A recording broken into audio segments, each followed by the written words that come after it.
Topic का नाम मैंने लिखा है प्यारे दोस्तों कंडक्टिव सिस्टम ऑफ हर्ट। प्यारे दोस्तों बात से पता चल रहा है कि जानकारी अपन हर्ट के बारे में ले रहे हैं। किसके बारे में ले रहे हैं? हर्ट के बारे में ले रहे हैं।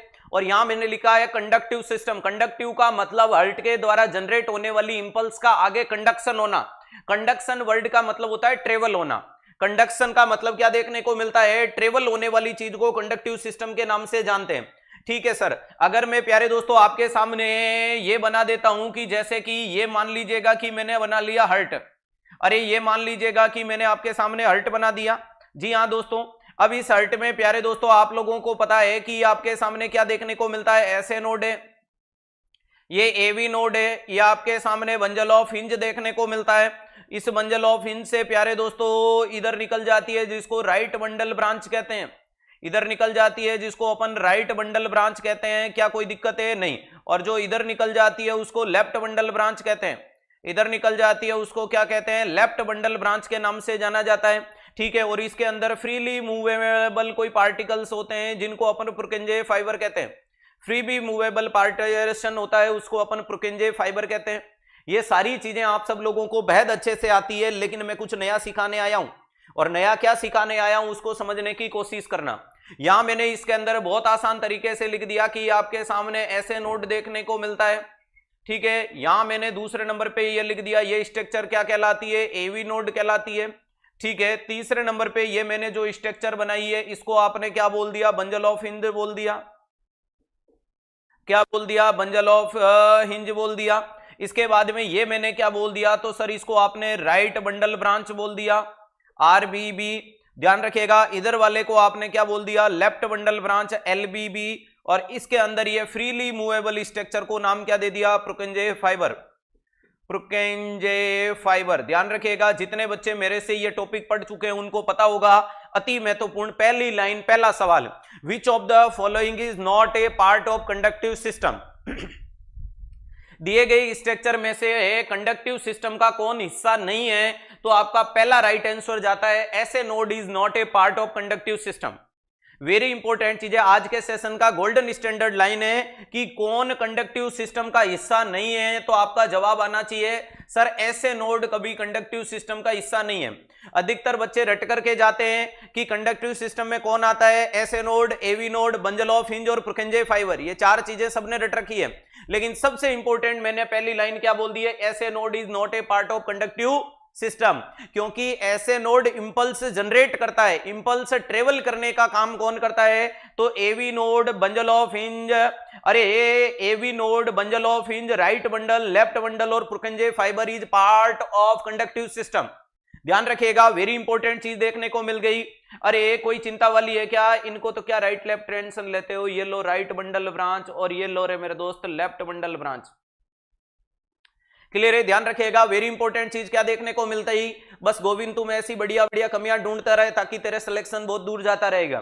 ध्यान रखिएगा, पहली इंपॉर्टेंट चीज है कि SA node is not a part of conductive system. Clear है? एवी नोड होता है, ये होता है, ये होता है। अब सर अगर ये होता है तो कंडक्शन कैसा नजर आता है? बहुत आसान तरीके से आपको धड़कता हुआ दिल देखना है कि दिल धड़कता कैसे? यहां से इंपल्स यहां आती है, यहां से इंपल्स यहां जाती है और यहां से इंपल्स इसके अंदर ट्रेवल करती है। तो ये आपके सामने जो झपक रहा है वो आपका क्या हो रहा है? हर्ट का कंडक्शन हो रहा है। अरे ये आपके हर्ट का क्या कहलाता है? कंडक्शन। कंडक्शन का मतलब हर्ट के इंपल्स का जनरेशन होना। अब मैं एक एक चीज को बहुत आसानी से लाने की कोशिश करता हूं कि सर सवाल क्या देखने को मिलते हैं। सबसे पहले जानकारी लेते हैं प्यारे दोस्तों ऐसे नोड के बारे में। ऐसे नोड बहुत कुछ नया सिखा के जाएगा, ये मेरा प्रॉमिस रहेगा। सर ऐसे नोड क्या देखने को मिलता है? अगर ऐसे नोड के बारे में बोलो तो इसको साइनो एट्रियल नोड बोला जाता है। क्या बोला जाता है? साइनो एट्रियल नोड बोला जाता है। ये बात सही है? जी हाँ सर। ये कहां सिचुएटेड रहता है? तो ये राइट एट्रियम में सिचुएटेड रहता है। ठीक है सर। इसको पेस मेकर बोला जाता है, ये भी बात सही है। पेस मेकर, पेस का मतलब गति और मेकर का मतलब पैदा करने वाला। और पेस मेकर क्यों बोलते हैं? क्योंकि ये हाईएस्ट इंपल्स जनरेट करता है, because it generate highest impulse. Highest impulse का मतलब दूसरों की तुलना में सबसे ज्यादा गति पैदा करता है और वो लगभग 60 से 100 बीट पर मिनट होती है। ध्यान रखिएगा, एक मिनट में 60 से 100 बीट इंपल्स जनरेट करता है। कौन? ऐसे नोड।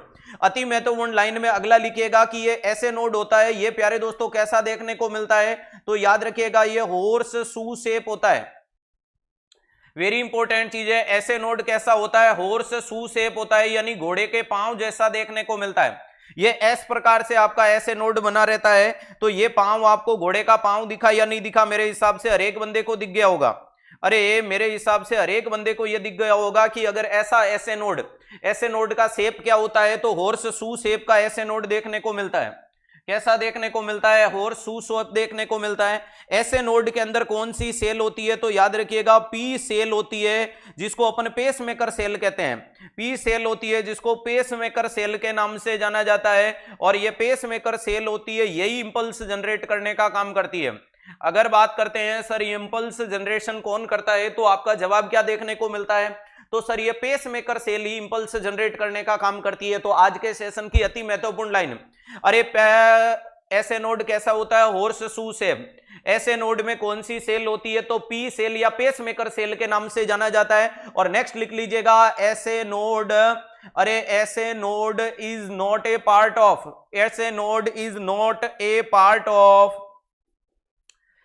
Of conductive system. ध्यान रखिएगा ये आपका कंडक्टिव सिस्टम का पार्ट नहीं है, कंडक्टिव सिस्टम का पार्ट नहीं है। वेरी इंपॉर्टेंट चीज है, SA node is not a part of conductive system. अरे हर्ट के कंडक्टिव सिस्टम का हिस्सा कौन नहीं है? ऐसे नोड नहीं है। यह अति महत्वपूर्ण हो गया। नेक्स्ट प्यारे दोस्तों, अगर अपन बात करने की कोशिश करें कि सर ऐसे नोड को ब्लड सप्लाई कौन देता है, तो right coronary artery given blood supply. Maximum patient को राइट कोरोनरी और कुछ पेशेंट को लेफ्ट कोरोनरी ब्लड सप्लाई देती है। तो ध्यान रखिएगा, अरे right coronary artery RCA given blood supply to maximum patient. अरे given blood supply in maximum patient but also left coronary artery in some patient. अरे ध्यान रखिएगा, और इसका रेशियो होता है 60:40। अरे 60:40 का मतलब ये नहीं कि 40 ml ब्लड जाना है जिसमें 25 ml तो राइट देगी और 15 ml ये देगी, नहीं। लगभग प्यारे दोस्तों 60% जनता में तो कौन देती है? Right coronary. और लगभग 40% जनता के अंदर कौन देती है? तो लेफ्ट कोरोनरी देती है। अमाउंट में डिस्ट्रीब्यूशन नहीं है, पब्लिक में डिस्ट्रीब्यूशन है। जैसे कि भारत की पॉपुलेशन 142 करोड़ है, तो लगभग 80 करोड़ लोगों में तो राइट कोरोनरी दे रही है ऐसे नोड को, वो भी नॉर्मल है, घबराने की जरूरत नहीं। और लगभग पीछे बची लगभग 40-42 करोड़ की जनता या लगभग 50-55 करोड़ की जनता में लेफ्ट कोरोनरी जा सकती है। मान लीजिएगा कि आपकी पिताजी के अंदर ऐसे नोड को ब्लड सप्लाई दे रही है लेफ्ट कोरोनरी, तो पिताजी भी नॉर्मल। वहीं पे तुम्हारी मम्मी को ऐसे नोड को ब्लड सप्लाई दे रही है राइट कोरोनरी, तो मम्मी भी नॉर्मल है, दोनों एबनॉर्मल नहीं है। तो ऐसे नोड के ऊपर आज के सेशन के गोल्डन स्टैंडर्ड सवालों में से पहला सवाल तो निकल के आया कि शेप हॉर्स शू शेप, दूसरा पी सेल या पेस मेकर सेल, तीसरा इसको क्या कहते हैं? कंडक्टिव सिस्टम का हिस्सा नहीं है, और चौथा इंपॉर्टेंट आपके सामने डाटा निकल के आया ऐसे नोड से रिलेटेड। ये 4 इंपॉर्टेंट चीजें निकाल के लाया हूं ऐसे नोड से, जो गोल्डन स्टैंडर्ड लाइनें रहेगी। That's clear? चलेगा। दूसरे नंबर पे प्यारे दोस्तों अपन बात करते हैं किसके बारे में? एवी नोड के बारे में। सर एवी नोड का मतलब क्या देखने को मिलता है? एट्रियोवेंट्रिकुलर नोड के नाम से जाना जाता है। किसके नाम से जाना जाता है? एट्रियोवेंट्रिकुलर नोड के नाम से जाना जाता है। वेरी इंपॉर्टेंट चीज है। और अगर मैं बात करता हूं सर ये कहां सिचुएटेड देखने को मिलता है, तो ये भी प्यारे दोस्तों राइट एट्रियम में ही देखने को मिलता है। सर अगर ये ऑप्शन में नहीं है तो आप क्या बोल सकते हो? Intra atrial septum, intra atrial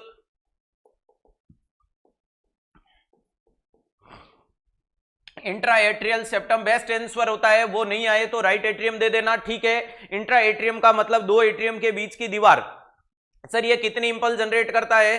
तो ये 40 से 60 बीट पर मिनट इंपल्स जनरेट करता है। लेकिन वेरी इंपॉर्टेंट चीज है कि सर ये राइट एट्रियम में कहां पाया जाता है? तो inferior posterior wall of the right atrium. Star बना के फिर से लिख लेना। अरे इसकी सिचुएशन क्या होती है या सिचुएटेड कहां होता है? तो आपका जवाब आएगा सर इंफीरियर, कहां देखने को मिलता है? इंफीरियर पोस्टीरियर वॉल ऑफ, आंकड़ा अटकना नहीं चाहिए, inferior posterior wall of right atrium.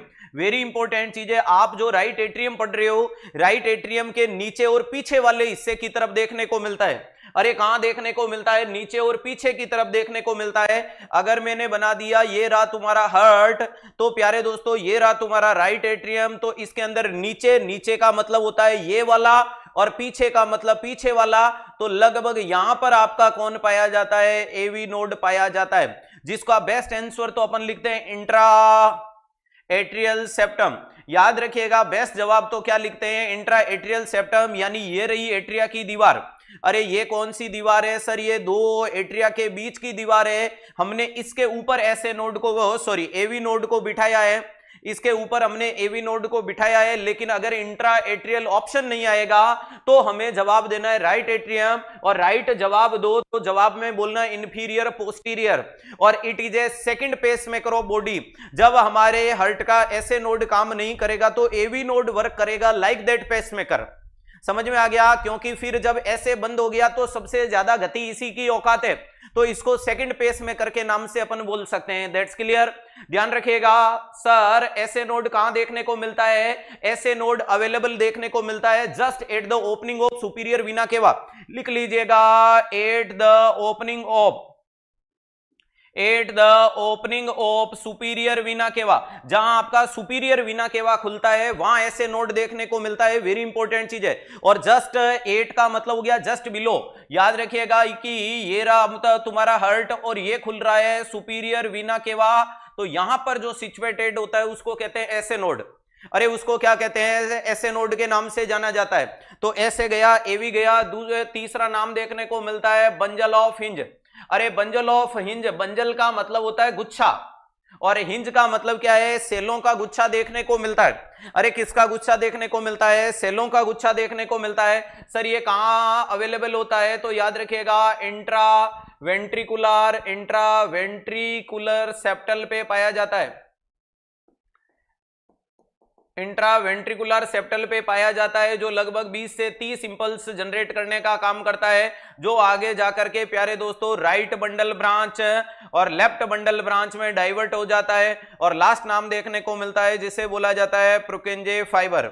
अरे क्या बोला जाता है, प्रुकेंजे फाइबर के नाम से जाया जाता है, जो सबसे ज्यादा वेलोसिटी यानी वेग रखता है। अरे ये क्या करता है, इजीली ट्रेवल करवाता है। क्या करवाता है, इजीली ट्रेवलिंग करवाने का काम करता है। ध्यान रखिएगा, अरे ध्यान रखिएगा किस में करवाता है, इजीली ट्रेवलिंग करवाने का काम करता है। ये भी कितनी 20 से 30 इंपल्स जनरेट करने का काम करता है। और ये प्रेजेंट कहां होता है, तो इनसाइड ऑफ वेंट्रिकल।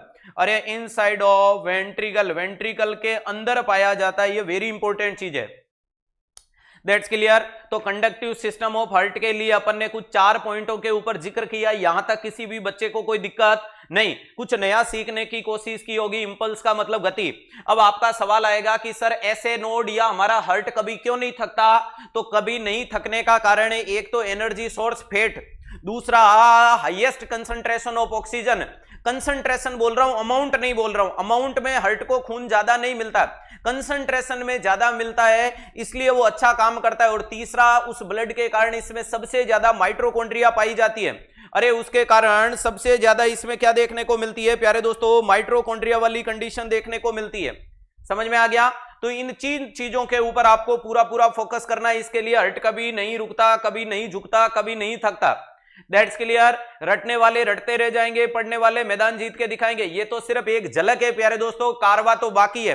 जिस दिन टॉपिक वाली लाइन पे सिद्धार्थ अगर आ गया ना, तो मेरी गारंटी है प्यारे दोस्तों, कोई बड़े अहंकार में नहीं बोल रहा हूं, बाकी पूरे नर्सिंग जगत को घुटनों पे लाने की पूरी कोशिश कर दी जाएगी। लेकिन मैं ऐसा नहीं चाहता हूं कि मैं किसी के पेट पे लात मारूंगा। लेकिन क्यों नहीं मारूंगा, इसलिए नहीं कि मैं उन चीजों को ध्यान में रख रहा हूं, नहीं, क्योंकि आपका एग्जामिनर आपको नर्सिंग के सारे सब्जेक्टों को साथ में पूछता है, इसीलिए 360 डिग्री अपनी यूनिकनेस को मेंटेन करेगी। और एक बार जब मैंने कमिटमेंट कर दिया तो उसको मैं किसी के कीमत पे चेंज नहीं करता। तो मैंने जब लाइन बोली है कि पड़े हो किसके चक्कर में, कोई नहीं है 360 के टक्कर में।